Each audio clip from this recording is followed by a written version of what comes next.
আজকে নির্বাচন কমিশন এবং বর্তমানে নির্বাচনকে নিয়ে যে সুপারিশ মালা পেশ করা হচ্ছে, দ্বিকক্ষ বিশিষ্ট সংসদ হবে, 505 বিশিষ্ট আসন হবে, 400 আসন হবে নিম্ন কক্ষের, 105 আসন হবে উচ্চ কক্ষের, যেখানে মহিলাদের জন্য 100 আসন সংরক্ষিত রাখা হয়েছে। আমি বলবো যে কোঠার বিরুদ্ধে আন্দোলন করেছিলাম, কোনো সংরক্ষিত থাকবে না, ওপেন থাকবে। আমিও মহিলাদের জন্য কোনো সংরক্ষিত আসন চাই না, তরফে নির্বাচন করবে। আপনি বারবার বলতেছেন মহিলাদের সমান অধিকার দিবেন, আবার যদি মহিলাদের জন্য নির্দিষ্ট আসন রাখেন, এটা আমি মনে করি তাদের জন্য অপমান করা হয়, অযোগ্য মনে করা হয়। তাদেরকে অযোগ্য করতেছেন কেন? তারা লড়ুক, আপনাদের ধারণা অনুযায়ী তাদেরকে লড়ার সুযোগ করে দেন। সংরক্ষিত আসন আমরা চাই না। কোন মহিলাদের জন্য সংরক্ষিত আসন করা মানে তাদেরকে দুর্বল করা, তাদেরকে যোগ্য না মনে করা। যদি আমি যোগ্যই হই, তা আমার জন্য কেন সংরক্ষিত আসন থাকবে? আমার জন্য কেন সংরক্ষিত কোঠা থাকবে? ওপেন ভাবে তারা লড়াই করবে। যদি এই প্রস্তাব আমরা দিতাম কোন মহিলা লড়াই করতে পারবে না আপনাদের সংবিধানে, তাহলে আপনারা প্রশ্ন তুলতে পারতেন। কিন্তু আমি কোন মহিলাদের জন্য সংরক্ষিত আসন চাই না। ওপেন লড়াই করতে হবে, সবাই ওপেন ভাবে লড়াই করবে। এরপরে আমি নির্বাচন কমিশনকে বলবো, এবং যারা সুপারিশ করতেছেন, যারা তড়ি ঘড়ি করে নির্বাচন চাচ্ছেন, সংস্কার হওয়ার আগ পর্যন্ত যদি নির্বাচন দেন, সেই নির্বাচন ব্যর্থ হবে। আবার আপনারা প্রশ্নবিদ্ধ হবেন। আজকে কিছু দল তড়ি ঘড়ি করে নির্বাচন চাচ্ছে। আপনারা কোথায় ছিলেন? 16 বছর পর্যন্ত আপনি কি করেছেন?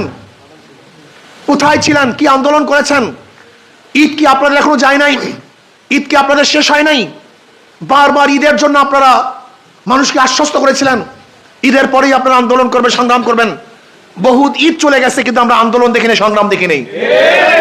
ছাত্র জনতা আমরা হাজারো জীবনের মায়া ত্যাগ করে রাস্তায় ঝাঁপিয়ে পড়েছিলাম, অথচ দেখা যায় আমাদের রক্তের উপরে, আমাদের শ্রমের উপরে, আমাদের ত্যাগের উপরে আজকে ফ্যাসিস্ট বাংলাদেশ থেকে হটতে বাধ্য হয়েছে। অথচ দেখেছে 90 ফ্যাসিস্টরা আবার দেশকে দখল করেছে। এক চাঁদাবাজ তাড়িয়ে আবার আর এক চাঁদাবাজকে বসাবার ব্যবস্থা করতেছে। আমরা চাই লেভেল প্লেইং ফিল্ড না হওয়া পর্যন্ত যিনি নির্বাচন দেন, তা নির্বাচন প্রশ্নবিদ্ধ হবে, মানুষের ভোট অধিকার থেকে আবার বঞ্চিত হবে। আমরা চাই এমন এক নির্বাচন, যে নির্বাচন হবে গ্রহণযোগ্য নির্বাচন। সমস্ত ভোটাররা তাদের অধিকার প্রয়োগ করতে পারবে, সমস্ত ভোটাররা নির্বিঘ্নে ভোট কেন্দ্রে গিয়ে তাদের ভোট অধিকার প্রয়োগ করবে। সেখানে পেশি শক্তি থাকবে না, কালো টাকার কোনো ছায়া থাকবে না।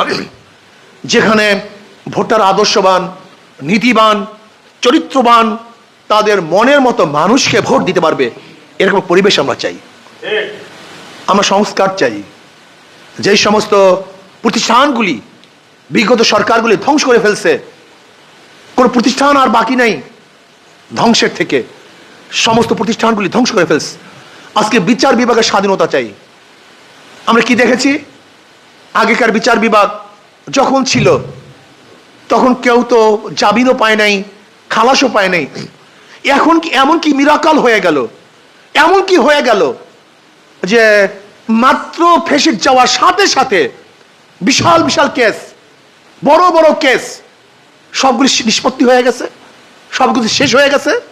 তার মানে হলো বিচার বিভাগের স্বাধীনতা নাই। বিচার বিভাগ কোন দলের ইঙ্গিতে চলতেছে, কোন দল নিয়ন্ত্রণ করতেছে। এর জন্য বিচার বিভাগের স্বাধীনতা চাই। একটা রাষ্ট্র, ভালো রাষ্ট্র, এর সবচেয়ে বড় প্রমাণ হলো বিচার বিভাগের স্বাধীনতা। এইটা যেটা ফ্যাসিস্ট রাষ্ট্র না, এটা করাপ্টেড কোনো রাষ্ট্র না। এর বড় পরিচয় কি? বিচার বিভাগের স্বাধীনতা। আমি চাই বিচার বিভাগের স্বাধীনতা চাই, যেখানে বিচারকরা তাদের আইন অনুযায়ী বিচার করবে, কোনো সরকারের প্রেসারে তারা বিচার করবে না, কোনো কারোর ইঙ্গিতে বিচার করবে না।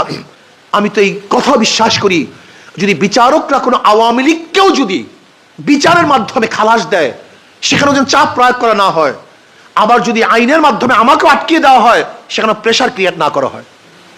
আমি তো বিচার বিভাগে এরকম স্বাধীনতা চাই যেখানে বিচার বিভাগ বিচার করতে গিয়ে রায় লিখতে গিয়ে তার মনের মধ্যে ভীতি সৃষ্টি না হয় যে আমার চাকরি থাকবে কি থাকবে না, আমার পদোন্নতি হবে কি হবে না।